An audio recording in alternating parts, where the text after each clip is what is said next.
with. Hello students, today we are discussing about recording of transaction and accounting equation.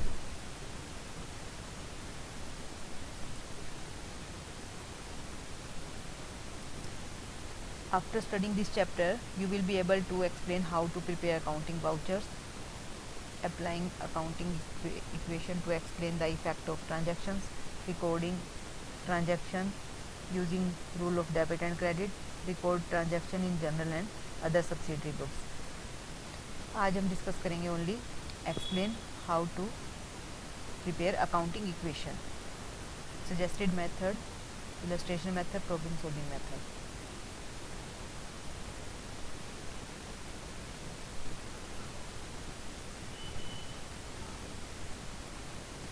सबसे पहले हम क्या करेंगे आज अकाउंटिंग इक्वेशन.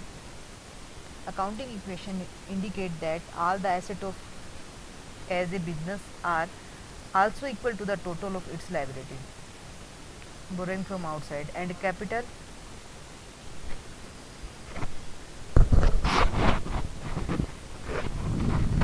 capital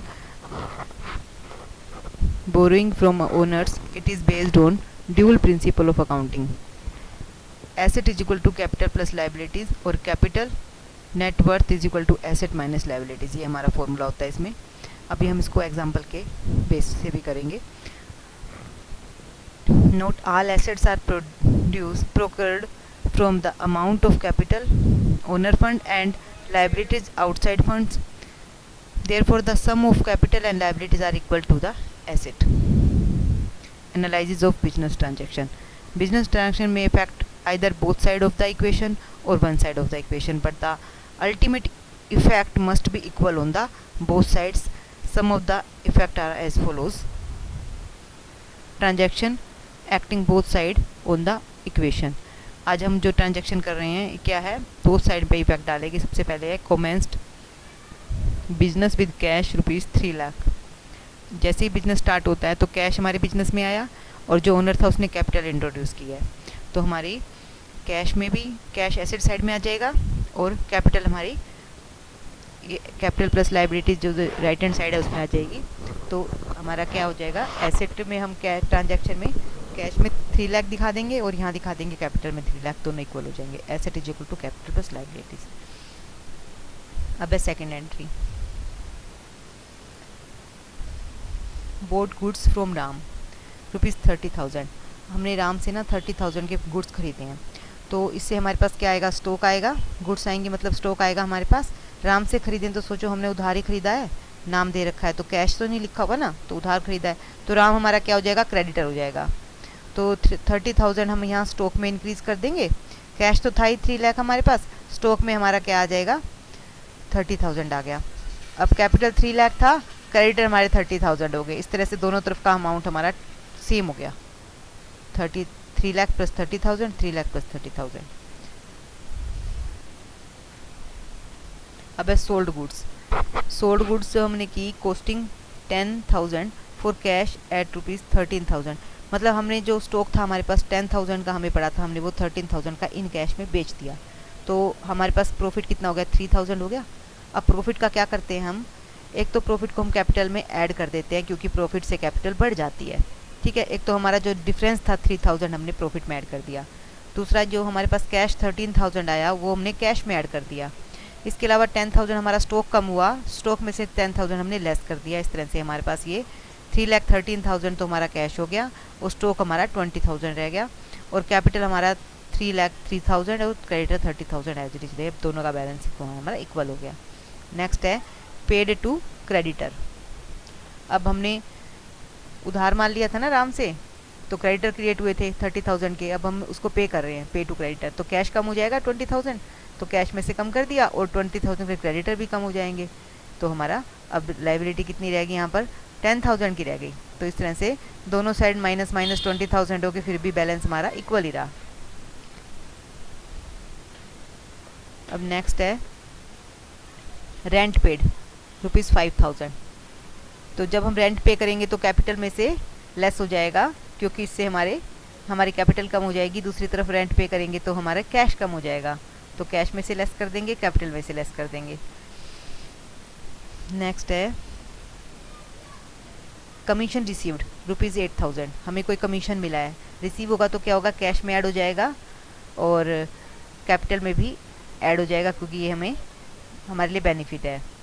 तो इस तरह से कैश क्या हो गया हमारा 2,96,000 हो गया और ये 3,06,000 और 20,000 हमारा स्टॉक है और 10,000 हमारी लाइबिलिटीज़ है। इस तरह से दोनों हमारी left hand side right hand side equal हो गए। अब है एक्रूड इंटरेस्ट। एक्रूड इंटरेस्ट क्या होता है, जो इंटरेस्ट जो है हमने इसको ना अर्न तो कर लिया लेकिन अभी मिला नहीं है हमें, तो क्या करेंगे एक्रूड इंटरेस्ट में, जैसे हमारा एक्रूड इंटरेस्ट का अलग कॉलम बन जाएगा, ये हमारी एसेट की तरह डील होता है। तो इससे क्या होगा, हम अभी रिसीव तो हुआ नहीं, जो कैश में हम रखते हैं इसको कैश में तो ऐड नहीं कर सकते ना, एक्रूवल इनकम के नाम से अलग कॉलम बन जाएगा, हमारी एसेट बन जाएगी और इसको 10,000 के नाम से हम शो कर देंगे। उधर से इसको कैपिटल में ऐड कर देंगे क्योंकि इससे हमारा बेनिफिट बढ़ रहा है ना, इसलिए इसको ऐड कर देंगे। अब है rent received in advance. Rent हमें अभी अर्न नहीं किया लेकिन वो हमने रिसीव कर लिया है एडवांस में, तो क्या करेंगे, हमारा जो रिसीव हो गया रेंट तो कैश में रिसीव हुआ तो कैश में ऐड हो जाएगा, ठीक है। दूसरा अभी हमने एडवांस में रिसीव हो गया ना, तो इसको लाइबिलिटी में शो करेंगे एडवांस रेंट के नाम से 5,000 रुपीज़, तो दोनों साइड फिर से इक्वल हो गई। अब है transaction effecting one side of the equation, लेकिन एक ही साइड में दोनों इफेक्ट आ जाएंगे, प्लस बी और minus B.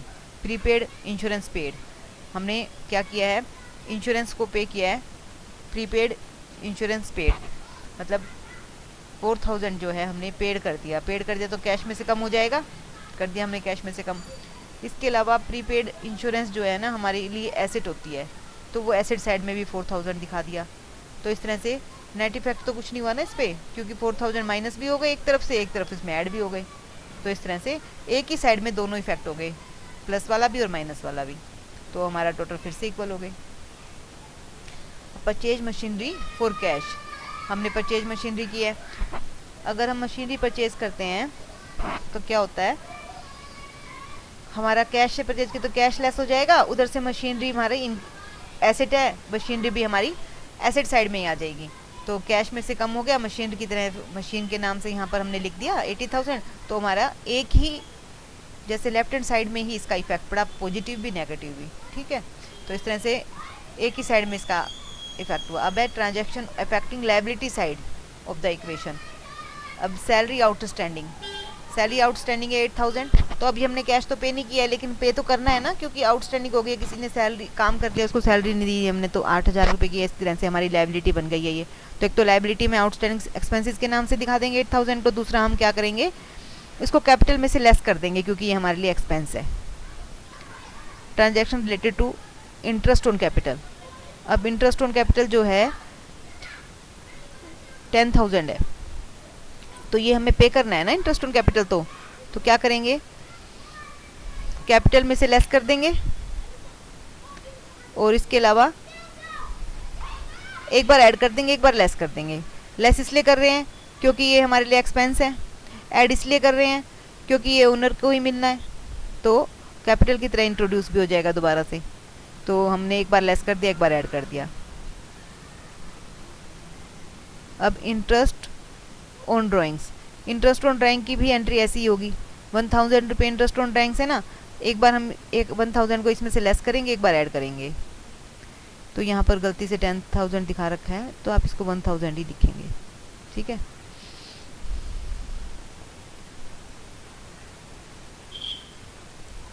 Owner withdraw cash of ₹10,000 for personal use. अब ये पर्सनल यूज़ के लिए जब कोई कैश लेता है तो वो क्या होती है, हमारे लिए ड्राइंग्स होती हैं, बिजनेस के लिए ड्राइंग्स होती हैं, तो वो 10,000 क्या हो जाएंगे, लेस हो जाएंगे कैपिटल साइड में से, और कैश लिया है तो कैश साइड में से भी, कैश में से भी लेस हो जाएंगे और कैपिटल में से भी 10,000 लेस हो जाएंगे। Thank you students.